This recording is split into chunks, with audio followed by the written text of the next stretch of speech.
The most evil female serial killers in U.S.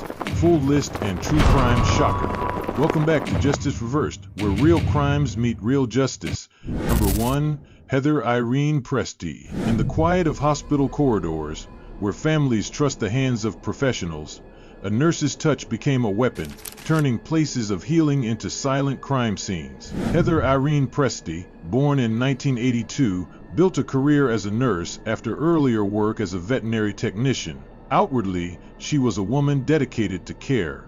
In reality, she would become one of the most chilling medical serial killers in recent U.S. history.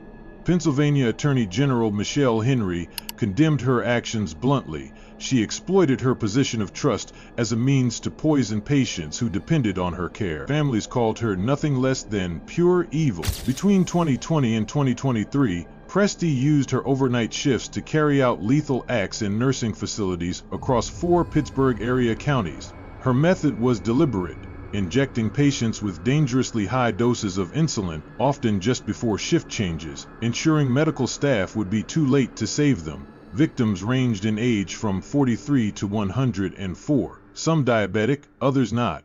Among them was Nicholas Symbol, 43, a brain-injured patient whom she mocked, insulted, and ultimately murdered.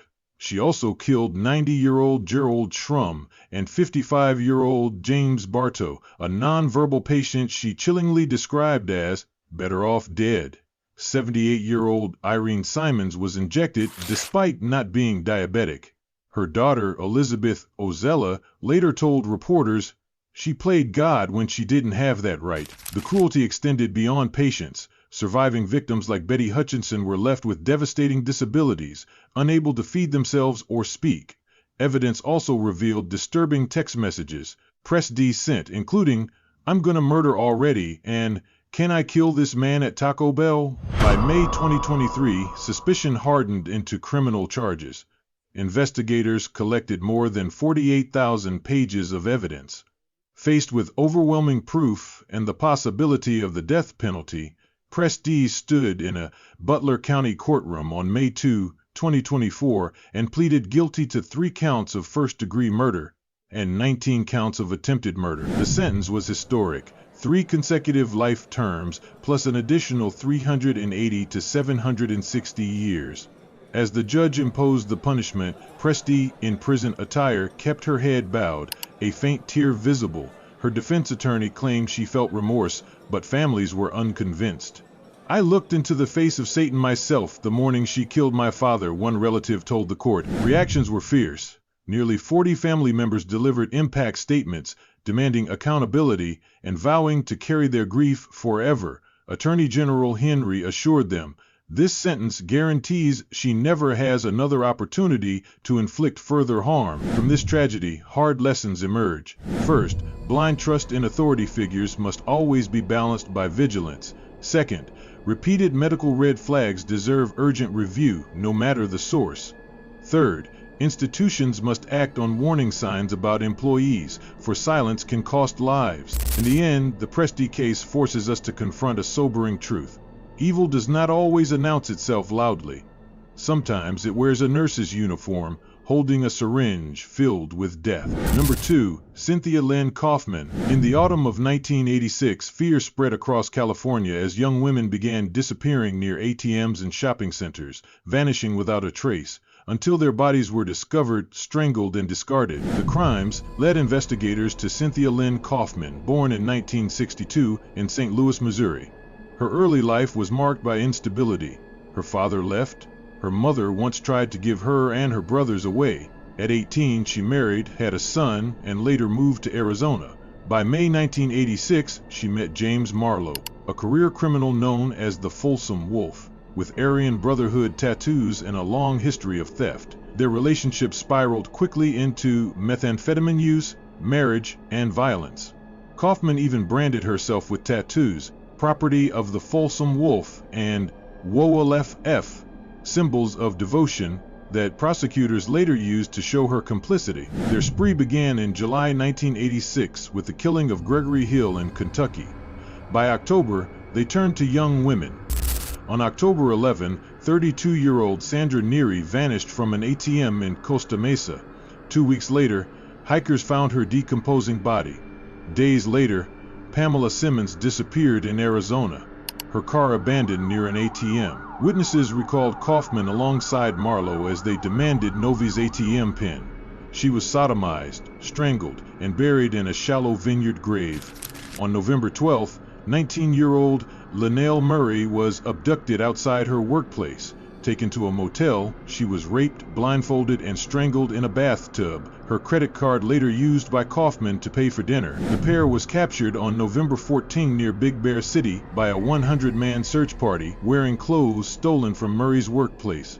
Coffman carried a loaded .22 caliber pistol in her purse. Within hours, she led officers to Novis's grave. Forensic evidence confirmed sexual assault, robbery, and fingerprints linking both defendants to the crimes. At trial in 1989, Coffman's defense claimed she was a victim of battered woman syndrome, brainwashed and terrified by Marlowe's threats against her son. She testified he beat, starved, and controlled her. Marlowe countered by accusing Coffman of insisting Novis be killed to eliminate witnesses. Prosecutors presented jailhouse informants who testified Coffman admitted killing Novis made her feel really good. The jury rejected her claims of coercion. On August 30, 1989, both Coffman and Marlowe were sentenced to death for Novis's murder. Coffman became the first woman sentenced to death in California since 1977. She later received life imprisonment for Murray's murder, while Marlowe was also condemned. In court, Coffman appeared pale, subdued, avoiding the eyes of victims' families as the sentence was read. Families expressed grief and outrage. One prosecutor remarked, "They chose victims at random, and they left no witnesses alive." Coffman herself admitted from prison, "I'm afraid of the death penalty. I'd still rather have life." This case highlights three warnings. Blind loyalty can mask dangerous manipulation. Financial and emotional dependence can escalate into violence. And predators often strike in everyday places we assume are safe. Coffman's story remains a stark reminder. Sometimes the deadliest betrayals come not from strangers, but from those who claim to love us. Number 3. Kristen Heather Gilbert. Hospitals are meant to heal. Yet inside one Massachusetts facility, death followed a chilling pattern, raising the question, how could a trusted nurse become the very source of fear? Kristen Heather Gilbert, born in 1967, grew up in Fall River, Massachusetts.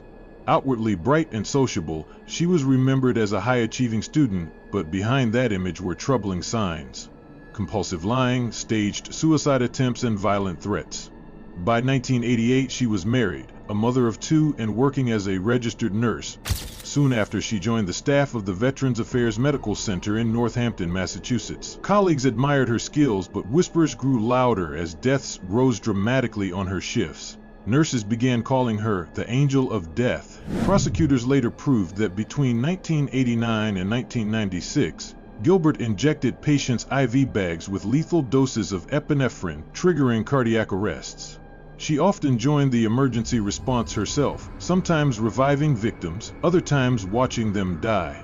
Investigators linked her to 4 murders: Stanley Jagodowski, Henry Houdon, Kenneth Cutting, and Edward Squira, and 2 attempted murders. Suspicion mounted after 3 nurses noticed that the supply of epinephrine was disappearing, while codes surged whenever Gilbert was on duty. Her private life further complicated matters.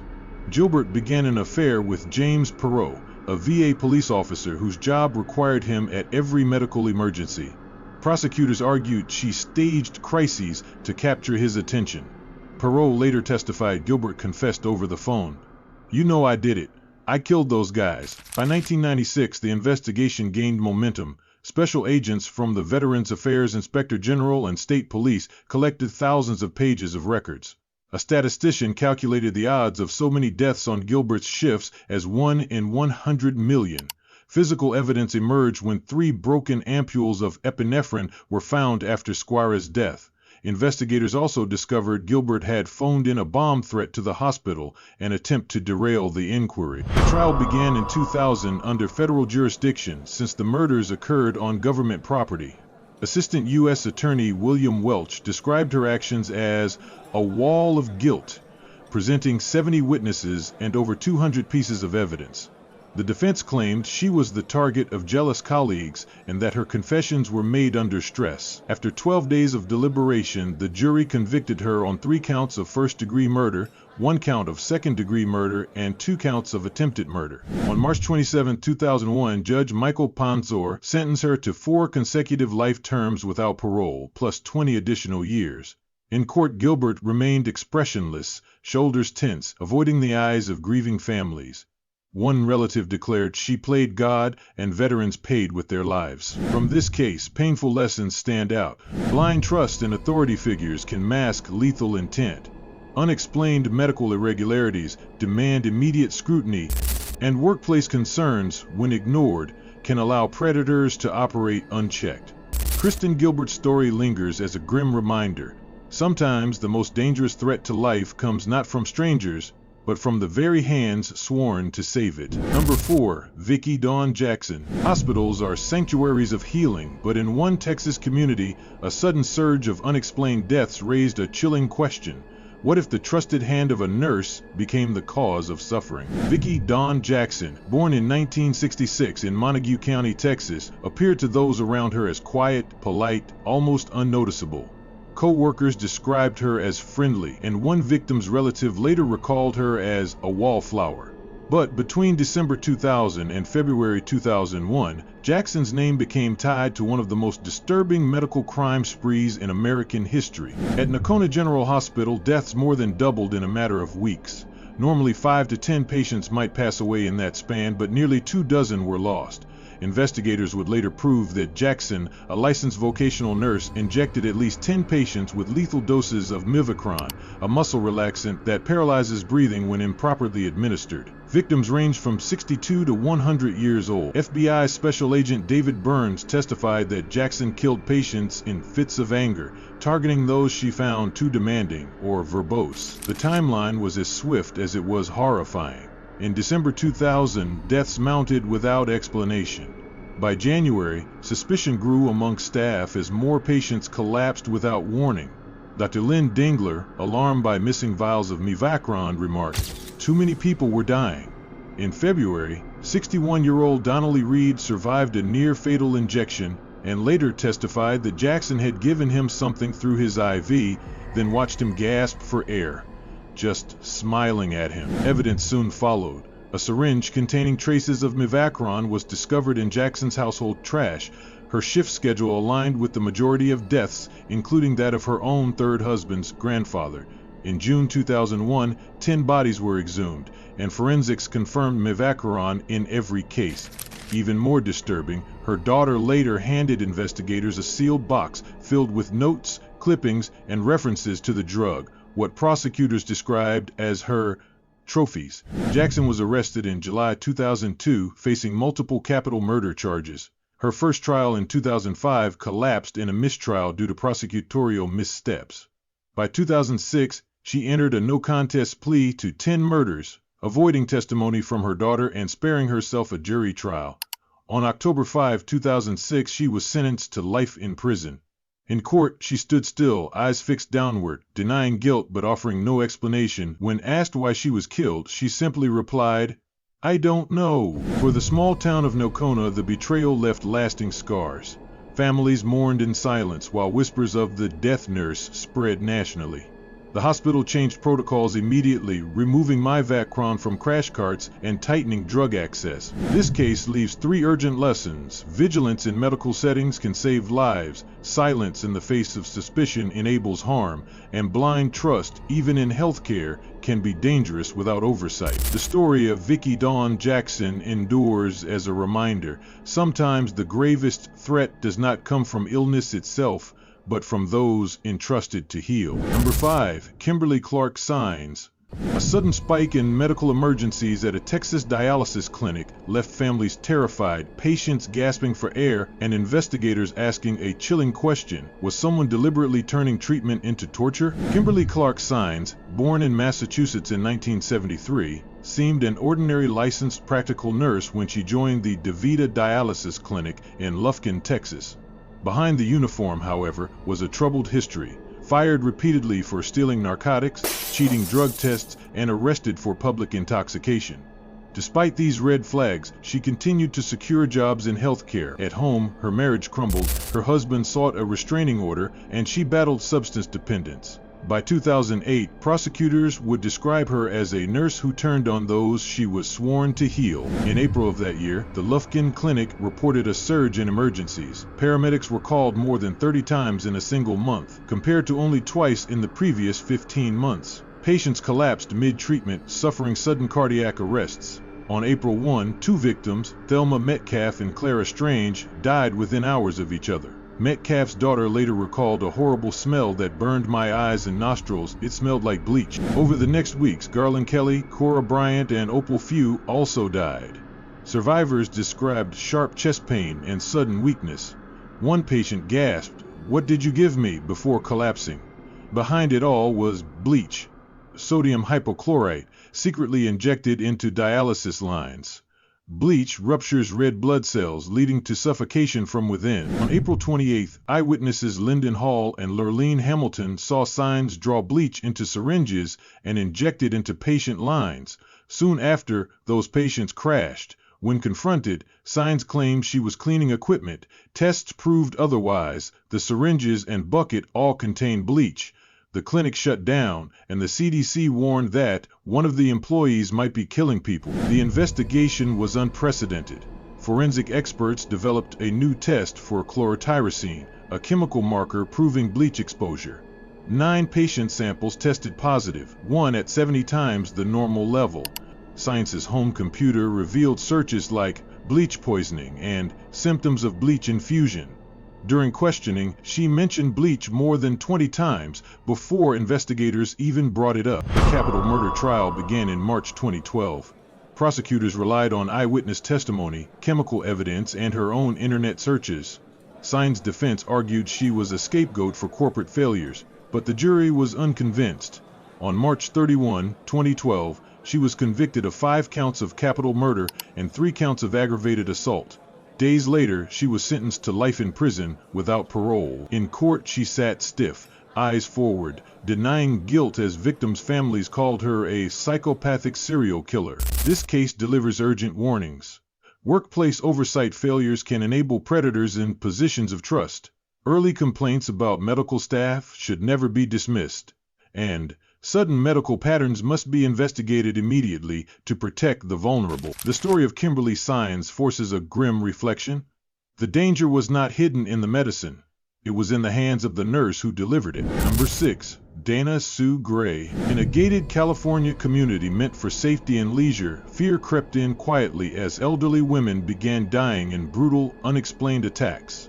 Behind the terror was a face no one expected. Dana Sue Gray, born in 1957, grew up with instability, manipulation, and a hunger for attention. By adulthood, she was a nurse, with a history of stealing opiates, trapped in debt, and obsessed with shopping sprees she couldn't afford. In 1994, that obsession turned into a series of murders. Her first suspected victim was 86-year-old Norma Davis, found with knives in her chest and throat, manually strangled, with a bloody Afghan at her feet. No valuables were missing, but a Nike shoe print and ripped-out phone cord were discovered. 2 weeks later, Gray strangled 66-year-old June Roberts with a phone cord and bludgeoned her with a decanter. Just hours later, she was buying jewelry, clothes, and fine food with Roberts' credit cards.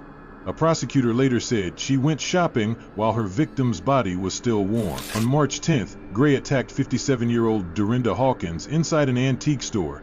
As she strangled her, Hawkins heard her attacker's calm voice, "Relax, just relax." Hawkins fought back and survived, giving police a clear description that would prove crucial. Only 6 days later, Gray murdered 87-year-old Dora Beebe, strangling her with a phone cord and beating her with an iron. Detectives described the scene as one of the most brutal we've ever seen. Within hours, Gray was shopping again, forging Beebe's name on checks and withdrawing thousands from her bank. Investigators connected the spree when cashiers reported a short blonde woman in her 30s shopping with a young boy.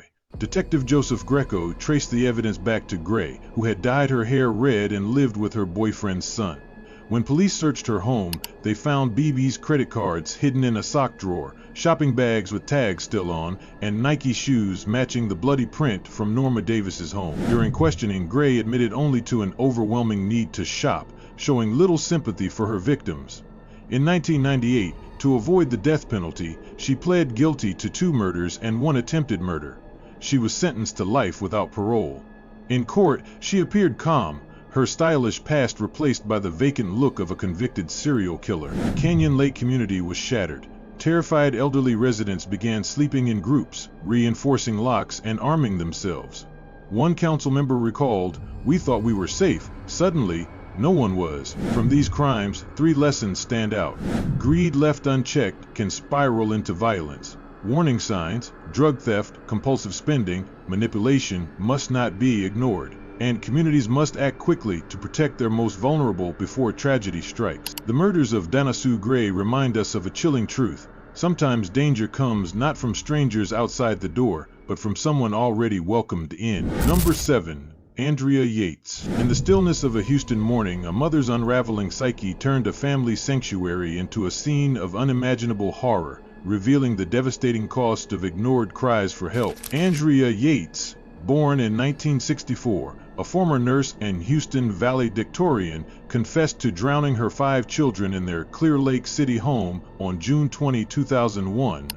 A high achiever who battled bulimia and depression since her teens, she spoke of suicide at 17, marrying Rusty Yates in 1993. Their religious conviction to have as many babies as nature allowed led to 5 children: Noah 7, John 5, Paul 3, Luke 2, and Mary 6 months.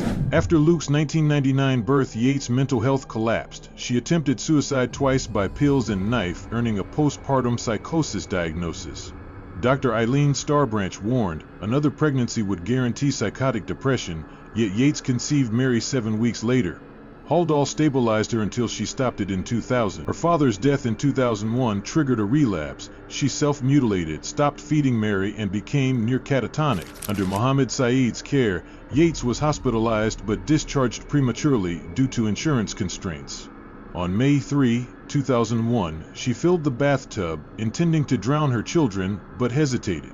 On June 20, despite orders for constant supervision, Rusty left her alone to foster independence. In that hour, before his mother arrived, Yates acted. She drowned Paul, Luke, and John, placing their bodies on her bed. She submerged Mary, leaving her floating. Noah saw it, ran, but Yates caught and drowned him. She arranged Mary in John's arms, called the police, stating, "I killed my kids," and told Rusty, "Come home." Officers found her soaked, emotionless, confessing she waited for Rusty's absence, driven by delusions her unrighteous children faced hell, believing their deaths saved them from Satan. Arrested, Yates faced a 2002 trial for 3 murders. Prosecutors sought death, but the jury rejected her insanity plea despite psychosis evidence, sentencing her to life with parole after 40 years. In court, Yates stood hollow-eyed, a spectral figure eroded by illness, gripping viewers searching for Andrea Yates' case or postpartum psychosis. The verdict was overturned in 2005 due to Dr. Park Dietz' false law and order testimony. In 2006, a retrial jury acquitted her by insanity after 13 hours, with Rusty calling it a miracle. Committed to Kerrville State Hospital, she remains, grieving daily. As attorney George Parnham noted, she grieves for her children, watching their videos. The case ignited global outrage, sparking viral YouTube debates on insanity defense and mental health crisis. Rusty faced scrutiny for ignoring warnings, while he blamed Dr. Saeed's high-dose Effexor linked to homicidal ideation in 2005. The 2003 Andrea Yates law mandated postpartum depression education, advancing women's mental health awareness worldwide. From this tragedy, critical lessons emerge. Avoid further pregnancies after severe psychosis to prevent relapse. Ensure unwavering supervision for at-risk individuals. Advocate for insurance reforms to secure adequate care. This harrowing case reveals a stark reality. Untreated mental illness can shatter families, urging society to heed early warnings to protect the vulnerable from unseen dangers. Number 8. Gwendolyn Graham and Catherine May Wood. In a Michigan nursing home, where compassion was expected, a chilling secret unfolded, hidden behind the sterile walls of patient care. What seemed like routine deaths were anything but ordinary. Gwendolyn Graham and Catherine Wood, nurses' aides at the Alpine Manor nursing home in Walker, Michigan, presented themselves as caregivers for the elderly. Graham, 23, newly arrived from California, was described as dominant and unpredictable. Wood, 24, recently divorced and struggling with loneliness, was deeply devoted to Graham, and their intense relationships soon crossed into dangerous obsession. Between January and April 1987, the pair murdered 5 elderly women, turning a place of healing into a silent crime scene. The method was as cruel as it was calculated. Graham smothered victims, women aged between 60 and 98, many with Alzheimer's or dementia, using washcloths pressed firmly over their mouths and noses. Wood stood guard at the nurses' station, ensuring staff would not interfere. The killings were not motivated by mercy or money, but by what Wood described as a love bond, a twisted plan to bind them together through murder. Afterward, they often celebrated their crimes with sexual encounters, taking souvenirs like jewelry and dentures to relive the acts. At first, their scheme appeared foolproof. Deaths in nursing homes were rarely questioned, and none of the women showed signs of struggle. Yet the arrogance of the killers planted seeds of their downfall. They joked about murder to co-workers, who dismissed the talk as morbid humor. When Graham pressured Wood to commit a killing herself, their relationship fractured. Graham moved to Texas with a new partner, but Wood's fear that infants might become Graham's next victims drove her to confess to her ex-husband. 14 months later, he reported the crimes. Police were skeptical at first, but Wood's detailed account forced investigators to exhume victims' bodies. Though decomposition made the cause of death difficult to prove, prosecutors relied heavily on Wood's testimony. In 1989, Kathy Wood struck a plea deal, admitting to second-degree murder and conspiracy. She portrayed herself as the lookout while placing the blame on Graham. At trial, Graham insisted she was framed, but testimony from Wood and corroboration from Graham's later girlfriend proved damning. After just 7 hours of deliberation, Graham was convicted of 5 counts of murder and sentenced to life without parole.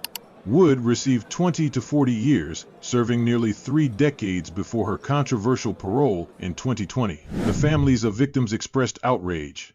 "She's a serial killer and she could do it again," said John Engman, whose mother-in-law was among the dead. Former Sergeant Roger Kaleniak called Wood the mastermind, warning she remained a danger even after release.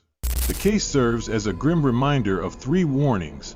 Blind trust in caregivers can be fatal, red flags dismissed as jokes may signal real threats, and systems meant to protect the vulnerable must be more vigilant. The story of Graham and Wood is not just about murder, it is about betrayal of the frailest members of society, reminding us that true evil often hides in plain sight. Number 9. Dorothea Helen Puente. Behind a neatly kept home in Sacramento, with rose bushes and a smiling elderly landlady, police unearthed a secret garden of death that stunned the nation. Dorothea Helen Puente, born in 1929, had lived a life shaped by trauma and deception. The daughter of alcoholics, orphaned young, she spent her teenage years in foster care where she suffered abuse. By adulthood, she had mastered the art of disguise, marrying multiple times, adopting aliases, and cultivating a grandmotherly image that made her appear harmless. But beneath this facade, she was a career criminal. Her rap sheet stretched from forgery in 1948 to running a brothel in the 1960s to welfare fraud in the 1970s. In the 1980s, she opened a boarding house at 1426 F Street in Sacramento, offering shelter to the elderly, disabled, and homeless.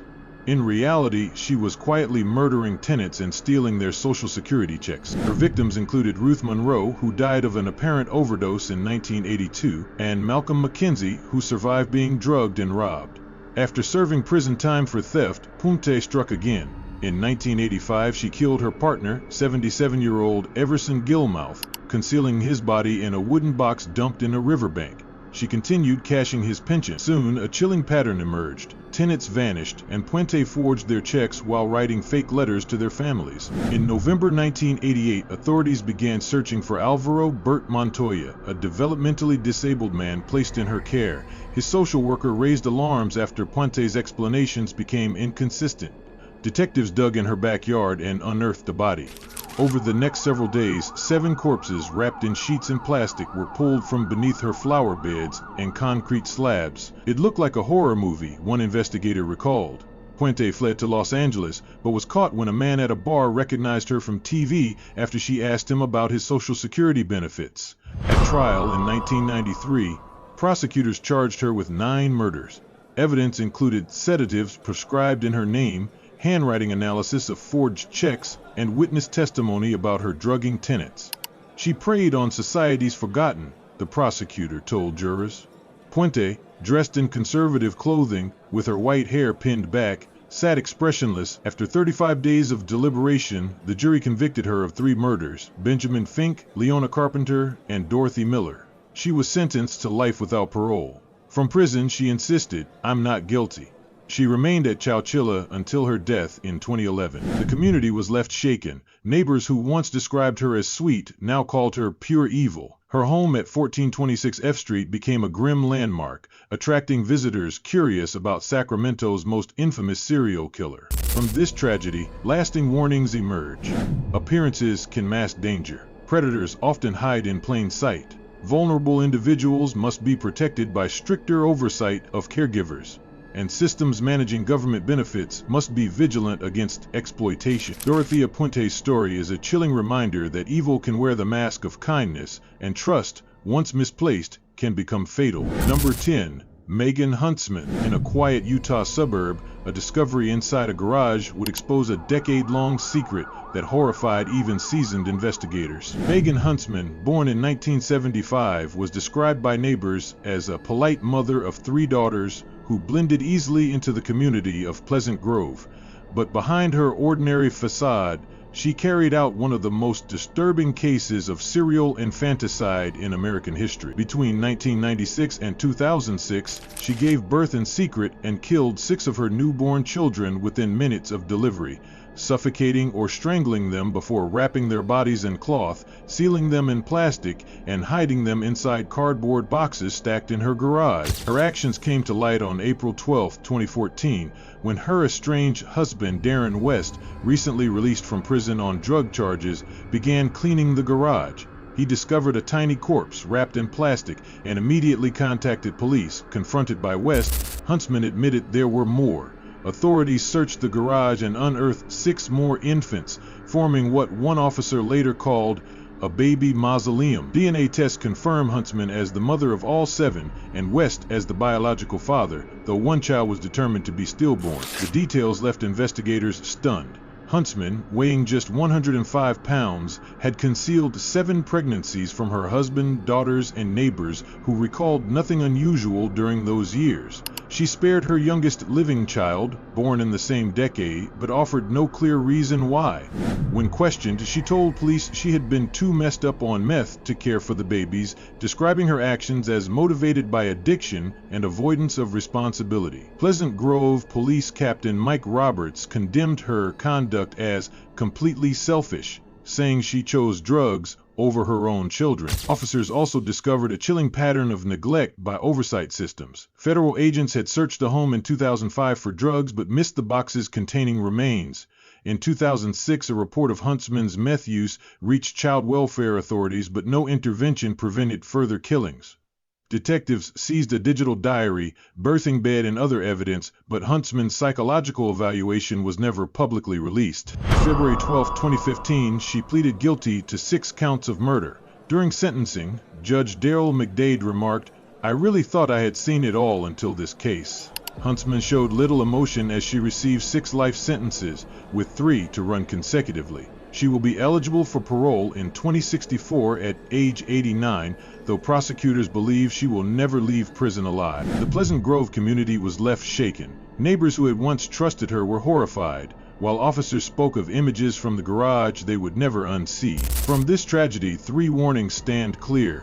Unchecked addiction can fuel unthinkable violence. Hidden pregnancies should never be ignored, especially in vulnerable households, and failures of oversight can allow crimes to persist for years. The Megan Huntsman case is a chilling reminder that evil can exist in silence, concealed behind ordinary walls, waiting for the day it is uncovered. Evil has many faces: a nurse, a mother, a grandmother, even a caregiver.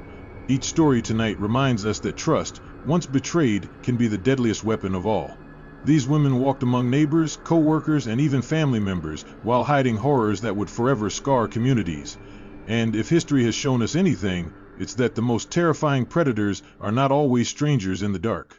If this deep dive into America's most shocking female serial killers left you shaken, remember, there are more true crime stories waiting to be uncovered. Don't forget to subscribe to Justice Reversed and hit the notification bell, so you'll be the first to witness the next chilling case we expose. Until then, stay vigilant, because sometimes the most ordinary smile can hide extraordinary evil.